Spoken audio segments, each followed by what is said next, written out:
Right then guys, it's PSL here, and I'm here for the 7th episode in my Formula 1 2003 Reverse Grid Race series. And we're here for the race we've all been waiting for, the Monaco Grand Prix, the Reverse Grid Monaco Grand Prix.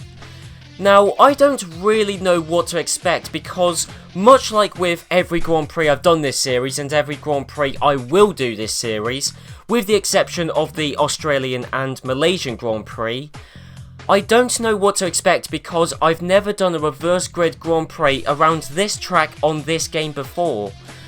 So this race could pan out one of two ways. Firstly, it could play out how it did on Formula 1 2002, where the top team drivers, despite starting firmly towards the back, still finished firmly towards the front in only a 10% distance race. However, I think this game's reverse grid Monaco Grand Prix will be a little bit different. That's partly because, despite the fact this game is very similar to Formula 1 2002, how their AI interact with each other is quite different. So in Formula 1 2002, the Ferraris were stupidly overpowered. They could pass 10 people a lap and no one would bat an eyelid. They could pass a driver every 2 corners and it would have been expected. On this game, that isn't the case. However, there isn't really any difference between Ferrari's raw speed because in terms of raw speed, there probably isn't that much difference between how it is for Ferrari on Formula 1 2002 to how it is for them on Formula 1 2003. On the other end of the scale, Minardi are probably just as hopeless in this game as they were in Formula 1 2002. The big thing, the thing that makes the difference, is the rate of overtakes. In the San Marino Grand Prix, you had Jos Verstappen in the Minardi and the 2 Jordan drivers, and they did a fantastic job defensively of keeping pretty much everyone behind them for a multitude of laps. It was fantastic to see. They were brilliant defensively. I mean, yeah, sure, you had Justin Wilson, who I think we watched him at one point during the Grand Prix and he was in stone dead last and miles off the rest of the field. But that proves it, doesn't it, surely, because Justin Wilson, once he dropped to the back of the field, he couldn't keep up to anyone. He was on his own because Minardi was still hopeless pace-wise. Ferrari, we've seen on a few occasions, the Brazilian Grand Prix, no one can hold a candle to Ferrari. And that's the thing.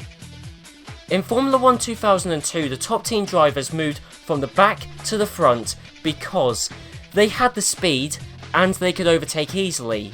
On this game, they've still got the speed, but overtaking is a lot trickier. So that's what makes this Grand Prix very difficult to predict. But logically, if the backmarker drivers, well, if 3 of them at least, can defend their positions easily and for lap after lap after lap around Imola, surely they can do it around Monaco. As you can see, we've got Jenson Button on pole position. Now the reason Button's there, and it's not through lack of pace, because in Q1, Jenson Button was the 3rd quickest driver. Unfortunately, after Q1, he crashed majorly. At the exit of the tunnel, he had quite a bad accident, so he missed the rest of the Grand Prix weekend. Didn't set a lap time in Q2. Now, Button has only got 1 point in the Drivers' Championship. Olivier Panis, though, is starting in 4th. Around Monaco, this is a gift. Olivier Panis is the only driver so far in the Drivers' Championship not to have scored a point. All of these guys, Fernando Alonso in 13th, Barrichello in 14th, Coulthard, Michael Schumacher starting in 16th, all of these guys, Even Schumacher, I mean, yeah, sure, he's starting in 16th, and that's further up the field than we would expect. He's still going to have to pass a lot of drivers just to make his way into a points place. Jarno Trulli, Montoya, Raikkonen, Ralf Schumacher in 20th. He's got a lot of work to score a point. 12 places he'll have to make up, but he did it in 2002, but can he do it in 2003? Well, we'll find out shortly as the reverse grid Monaco Grand Prix is about to start.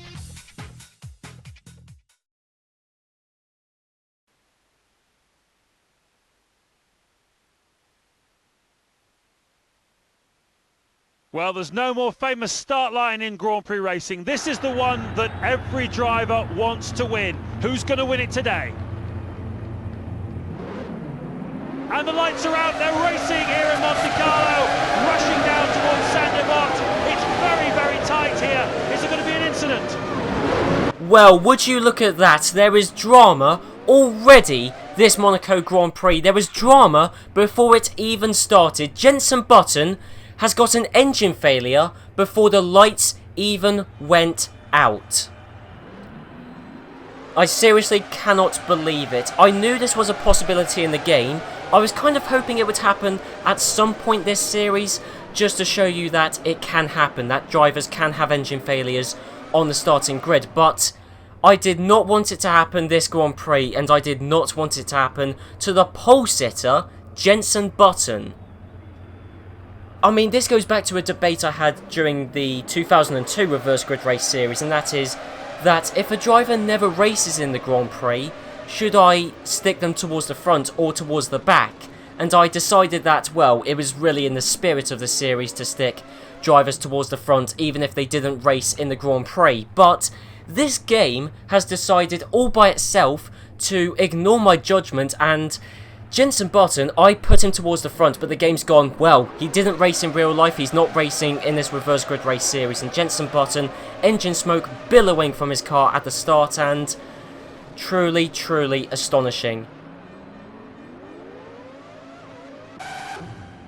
So since I was so preoccupied with Jenson Button's retirement, I didn't really get a look at the race start, so let's have a look. Following Justin Wilson, the new first place man in this Monaco Grand Prix, he got off to a clean start. Lots of the drivers immediately around Jenson Button avoiding him. So around the first corner, Justin Wilson leading the Grand Prix with Jos Verstappen in second. Olivier Panis now in third, and that is Heinz-Harald Frentzen in fourth. And that is where we got to. So the drivers haven't even got to Massenet yet. In fact, Fernando Alonso lost his front wing, and unfortunately, because I've just exited out of the replay, I can't find out why. So that's slightly annoying there. But anyway, so we got both Minardis, Panis, Frentzen, Ralf Furman in fifth, Nick Heidfeld in sixth, and wow! What a move that was from Nick Heidfeld, passing Ralf Furman down the inside of the Lowe's hairpin. Ralf Furman now in sixth. It's a Sauber 5-4 or 4-5 with Frentzen ahead of Heidfeld. Panis still in third. Let's look down towards the back end of the touch, a definite coming together. You're right, there was definite contact from the Jaguar Cobra. Right, well, I'm sorry, but Fisichella, is Fisichella actually, what is Fisichella doing? He just slammed into the back of the Jaguar driver, Pitsonia, slammed into the back of him, and then towards the start of the swimming pool chicane, just went through the bollard, cut the corner, and Fisichella's taken the 7th place from it. How? How is that even allowed? I know a comment which has come up, wow, in fact that is a Ferrari driver already towards the front of the field, and not only that, already in the points place. Maybe this is really going to be like the Formula 1 2002 Monaco Grand Prix. I think it will be. I mean, Barrichello's in 8th after a lap. And Montoya's there in 9th as well. So we have got, oh, Michael Schumacher's there as well. And Schumacher getting past Villeneuve. Anyway, yes, back to Fisichella. And, well, I think he's going to be passed. And to be honest, I think he kind of deserves it. Because, well, a comment which has come up over pretty much, you know, the entire time I've made reverse grid videos. A suggestion which has been brought up before is that I should impose penalties on drivers, time penalties, or grid drops for the next Grand Prix.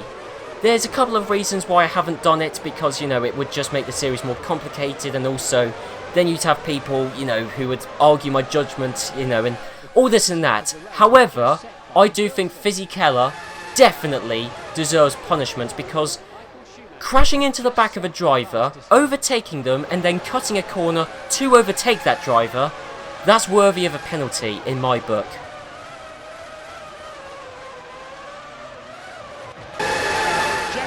Fisichella has to be careful if he doesn't want to get past by Rubens Barrichello.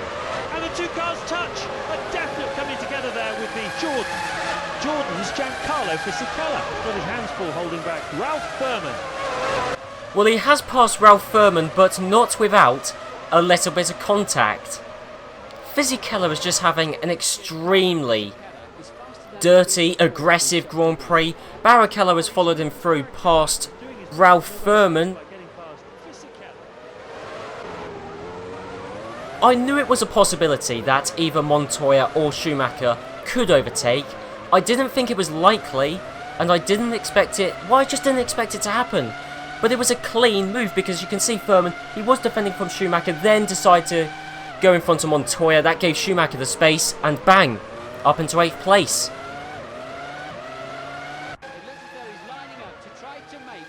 The Ferrari drivers, they've made up an extraordinary amount of positions already, but it does seem like it's slowing down, because Barrichello, in fact, no, is Barrichello going to get past Fisichella heading into the Lowe's hairpin, where he's going to have to do it around the outside, which he won't be able to do. But both Ferrari drivers, definitely the class of the field. Montoya has also now got past and up into 9th place. But yes, the Ferrari drivers, in fact, there they are. The two Ferrari drivers have now passed Fisichella has repassed Michael Schumacher. Look at that, that's a brilliant job from Fisichella. He was not down and out and beaten there. That was Fisichella, I have to say, I mean, the dirtiest, most aggressive driver out there right now, but certainly the most entertaining. Look at this. Fisichella repassing Michael Schumacher. I don't think any driver has re-overtaken Michael Schumacher. I think the only time that's happened was when Michael Schumacher had that car issue in the Spanish Grand Prix. But there you go, Schumacher getting back past Fisichella, and, well, Barrichello did get past Heifeld. Let's see if we can get an onboard on that, because I think that happened heading into the first corner. So Barrichello down the longest flat-out piece of track, and there you go, that allowed him to, albeit not completely cleanly, but he still got past the Sauber driver for 5th place. He's doing his best to keep the other car behind him. Sauber's Nick Heidfeld really doesn't want to be passed by Michael Schumacher. Schumacher has to be careful if he doesn't want to get passed by Nick Heidfeld.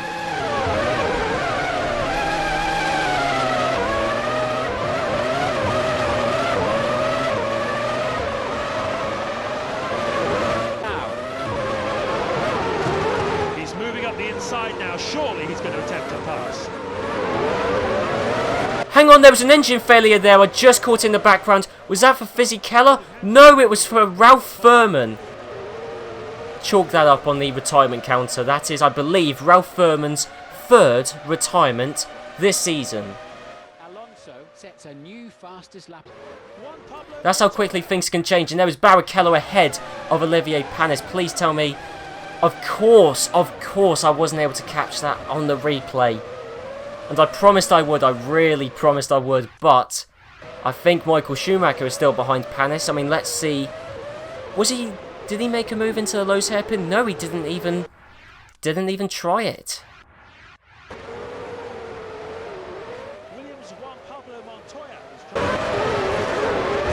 And they've touched. It looks as though he's just given the car ahead a little kiss as he tried to overtake. Juan Pablo Montoya is doing his best to keep the other car behind him.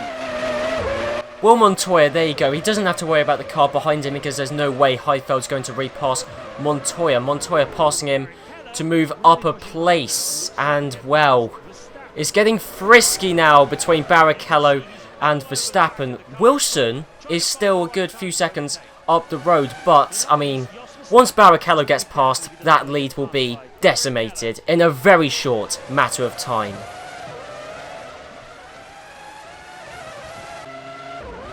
I did see this move happen live, but since we missed Barrichello passing Panis, we may as well have a good look at how Schumacher got past Panis. So, you can see weaving around there from Schumacher, that's cost him a bit of time and distance relative to Olivier Panis, but again he just went on the brakes, then off the brakes, and then back on the brakes, and that seems to be how quite a few of the overtakes happen on this game. But that is Michael Schumacher up into 4th, and surprisingly, Rubens Barrichello still hasn't passed Jos Verstappen or Justin Wilson. I mean, look at this. We've got a Minardi 1-2 and a Ferrari 3-4. It's an Italian team duel. It is Ferrari versus Minardi for the top 2 positions in the Grand Prix. This is the sort of thing you only see in the reverse grid series or in my F1 Manager series, but that's a throwback.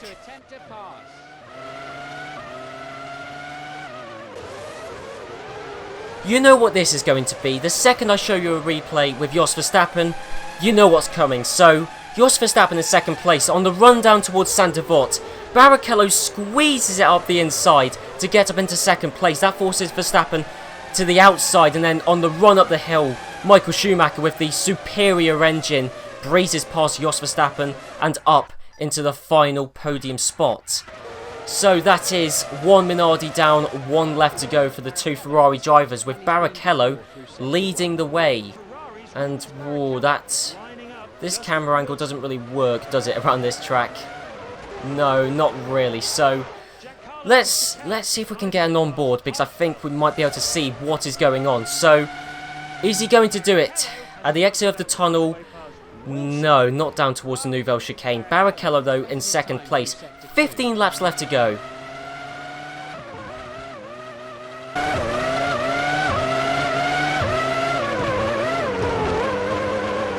And it looks as though there was slight contact with the Ferrari.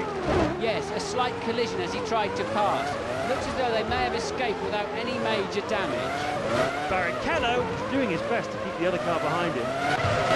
Well, would you look at that, Michael Schumacher. Definitely the Ferrari driver number 1, getting past Barrichello and Justin Wilson in one fell swoop to take the lead of the Monaco Grand Prix. And there's Barrichello still behind Justin Wilson. Olivier Panis has fallen down to 7th. And this has gone largely unnoticed because I was too busy watching the battle between the Ferraris and the Minardis. But look, Raikkonen and Montoya have passed Panis. But look at this. What a battle this was between Justin Wilson and Barrichello. Barrichello passing Wilson round the lowest hairpin, but then round Portier, Wilson got back alongside and slightly ahead of Barrichello, but then Barrichello repassed Justin Wilson. So that was a good little scrap, bearing in mind, well, as I said during the race intro, the Minardis, they look different, but, you know, they're just as hopeless on this game as they were in Formula 1 2002. And the Ferraris, well, I don't need to say it, do I? I mean, look at this. The Brazilian Grand Prix kind of proved it. This Grand Prix nails it in. Ferrari are just as dominant in 2003 as they were in 2002. It's a Ferrari 1-2, Michael Schumacher in 1st, Barrichello in 2nd, and for a long time it looked like it wouldn't have been in that order. It looked like, well, Barrichello was ahead of Schumacher for a long time, but, well, that's just how these things play out. However, Justin Wilson, yes, he's lost the battle to the 2 Ferrari drivers. I mean, that was as to be expected, but he's still got a lot to deal with. Kimi Raikkonen, for starters, who has actually wasted an opportunity there. He went for the lunge, but instead of going, you know, in a piece of free space, just went into the back of Justin Wilson, stopped dead, and there you go. That has saved Justin Wilson for this lap. Minardi's Justin Wilson really doesn't want to be passed by Kimi Raikkonen.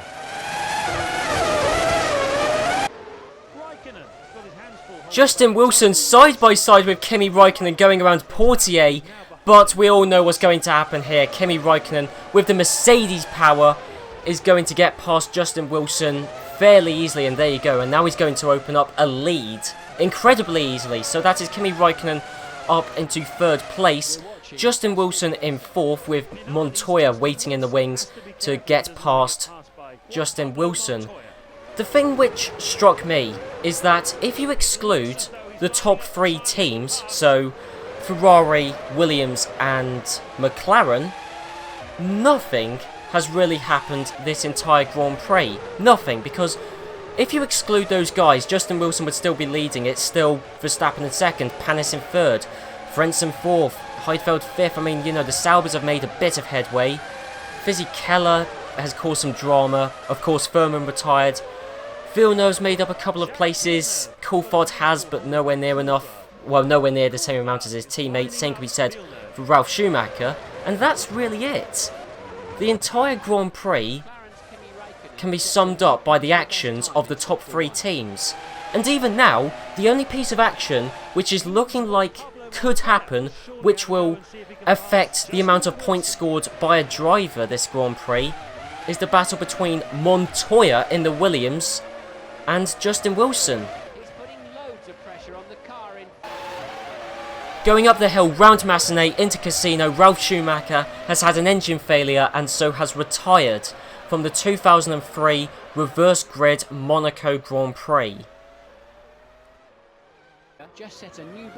I was expecting this race to play out a little bit differently to how it did in Formula 1 2002. But of course, Michael Schumacher had to prove me wrong. I did say, to be fair, I did say that Ferrari are still as overpowered as ever, but, well, I really didn't expect this. Michael Schumacher to win the reverse grid 2003 Monaco Grand Prix, and he took the race lead a long time ago. That race win was a foregone conclusion and has been for some time. Rubens Barrichello has finished in 2nd. Kimi Raikkonen will take 3rd, but look at this, Justin Wilson is still in 4th. We'll cut back to that in a second. So Kimi Raikkonen round Anthony Noakes, the final corner, and Kimi Raikkonen proving that this game really is similar to Formula 1 2002. It isn't just the Ferraris that are overpowered, it's the top teams in general, because Raikkonen finished in 3rd. Montoya, in terms of time, is close to finishing in 4th, but there genuinely was never really an occasion where it looked like Montoya was going to pass Justin Wilson. So Justin Wilson in the Minardi has finished 4th around Monaco. There are the race results, with everyone bar the top 3 over a minute behind Michael Schumacher. There are a couple of race results I do want to highlight. The first one being Olivier Panis in 7th place. Olivier Panis finishing in 7th, that means after only 7 rounds in this reverse grid race championship, every single driver has scored at least 1 point. The other race result I do want to highlight is David Coulthard's. Where did he finish? It doesn't really matter. The point is David Coulthard was outside of the top 8. Now that is significant because, well, I mean, let's flash up the Drivers' Championship standings. David Coulthard was the leader in the Drivers' Championship. Not anymore, because now it is Michael Schumacher. Barrichello is only 2 points behind Montoya and only 10 points behind his teammate. Kimi Raikkonen, by grabbing 3rd place, has got 24 points to his name, which is the same amount as Fernando Alonso. Jos Verstappen has moved up the order to pass Mark Webber and be tied on points with Jacques Villeneuve. Then you've got Justin Wilson, who passed Giancarlo Fisichella, Mark Webber, Jacques Villeneuve and his teammate Jos Verstappen in the Drivers' Championship through his 4th place finish in this race alone. Finally, you've got Heinz-Harald Frentzen, who doubled his points tally this Grand Prix to pass Jenson Button in the Drivers' Championship. Jenson Button, well, what a race this could have been for him. He started on pole position and didn't score a single point. That's such a missed opportunity, of course not through his fault, but I mean, this really is a race of what could have been for Jenson Button. In the Constructors' Championship, Ferrari have overtaken McLaren and they now lead them by 7 points. McLaren on 59, Ferrari on 66, they're both a fair way ahead of Williams, who have overtaken Renault for 3rd in the Constructors' Championship. Minardi technically scored 9 points between last Grand Prix and this one, because I noticed I made a slight mistake in the previous episode. I said Minardi had 14 points when actually they had 15 points. So they got 1 point through my mistake, they got 3 points through Jos Verstappen's 6th place finish, and they got 5 points through Justin Wilson's 4th place finish around Monaco. In other news, the bottom 2 teams in the Constructors' Championship both scored points. Toyota doubled their points tally, going up from 2 to 4 points, which would have seen them level with Sauber had Sauber not scored a point themselves, thanks to Heinz-Harald Frenzen's 8th place finish this Monaco Grand Prix. So then guys, I hope you enjoyed this episode. If you did, be sure to leave a like, comment down below, and I'll see you guys next time for the reverse grid Canadian Grand Prix around the Circuit Gilles Villeneuve, one of my favourite tracks on this season's Formula 1 calendar. So I'll see you guys then.